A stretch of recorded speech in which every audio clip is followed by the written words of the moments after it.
গতকাল আমাদের কলেজে নবীনবরণ অনুষ্ঠান ছিল। সেখানে অনেক বেশি মানুষ অ্যাটেন্ড করবে, এটাই স্বাভাবিক। এজন্য আমার অনেক বেশি হেজিটেশন ফিল হচ্ছিল। পার্সোনাল কিছু কারণে যেতে বাধ্য হয়েছিলাম। ভাবলাম যখন এসেই পড়েছি তাহলে কিছু ক্লিপস নেওয়া যাক। তো যেই কথা সেই কাজ। নরমালি অ্যাডমিট কিংবা রেজিস্ট্রেশন বা ফর্ম ফিল আপের প্রয়োজন না হলে কখনো কলেজে আসা হয় না তেমন। আমাদের কলেজটা সর্বপ্রথম স্থাপিত হলেও সাদত কুমুদিনের দিকে তাকালেই বোঝা যায় আমাদের কলেজের কতটুকু উন্নতি এসেছে। তো সর্বপ্রথম এসে আমি এবং আমার ফ্রেন্ড মেঘলা প্রশাসনিক ভবনে চলে গিয়েছিলাম আমাদের অ্যাডমিট কার্ডটা নেওয়ার জন্য। কলেজ ঘুরে দেখলেও আমাদের ব্যাচের কাউকেই তেমন খুঁজে পাচ্ছিলাম না কলেজে। নবীনদের অনুষ্ঠান হওয়ার কারণে চারিদিকে শুধু নিউ নিউ দেখতেছিলাম। অ্যাডমিট কার্ড নিয়ে আমরা নতুন ভবনের দিকে চলে যাচ্ছিলাম। সেই মাঠে হচ্ছিল অনুষ্ঠানটা। হাঁটাহাঁটি না করে আমার কাজিন রাবিয়ার ভয়ে চুপচাপ গিয়ে আমরা চেয়ারে বসে পড়ি। তার বক্তব্যটা এরকম ছিল, যদি আমরা দেরিতে যাই তাহলে আমরা বসার জন্য চেয়ার খুঁজে পাবো। নবীন না হওয়া সত্ত্বেও সেখানে কিউট কিউট কিছু ভলেন্টিয়ার ছিল, আমাদেরকে একটি করে ফুল দেয়। আর যে কোনো ফুলের প্রতি আমার অনেক বেশি উইকনেস। হাতে নেওয়ার সাথে সাথে একটু রং ঢং করে নিলাম। কলেজের এই ঐতিহাসিক দিনে কিছু সাংবাদিকও কিন্তু এসেছিল। এই কোলাহল থেকে মুক্তি পাওয়ার জন্য ভাবলাম একটু লাইব্রেরিতে গিয়ে মন স্থির করে বসি। ও মা, গিয়ে দেখি কলেজ লাইব্রেরি আজকে খুলে নাই। তারপর আর কি আমার ডিপার্টমেন্ট জুলজির এই মহামূল্যবান একজন ব্যক্তির কিছু ছবি তুলে এই ওয়াল আর্ট গুড়া করেছিল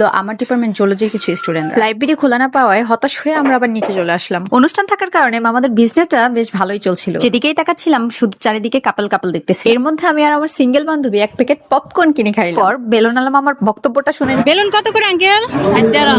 60 টাকা। আচ্ছা, তারপর ভাবলাম একটু পানিপুরি খাওয়া যাক, বাট এখানে পার পিস পানিপুরি 10 টাকা করে নিচ্ছিল। দাম অনুযায়ী খাবারটা আমার কাছে একদম আহামরি লাগে নাই। কলেজ বাসে উঠতে 2 মিনিট লেট হবার পর আমার কাজিনের বক্তব্য।